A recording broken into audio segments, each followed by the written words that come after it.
അവർ തന്നെ വ്യക്തമാക്കിയിട്ടുണ്ട്. അത് തീർത്തും അപര്യാപ്തമാണ് ഗവൺമെൻറ് നടത്തിയിട്ടുള്ള പ്രഖ്യാപനങ്ങൾ.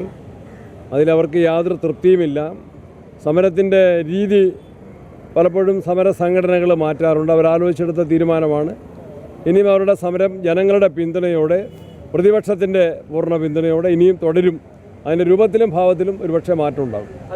സർക്കാർ ഈ സമരത്തെ അധിക്ഷേപിക്കാനും അവഗണിക്കാനുമാണ് ആദ്യം മുതൽ ശ്രമിച്ചത്.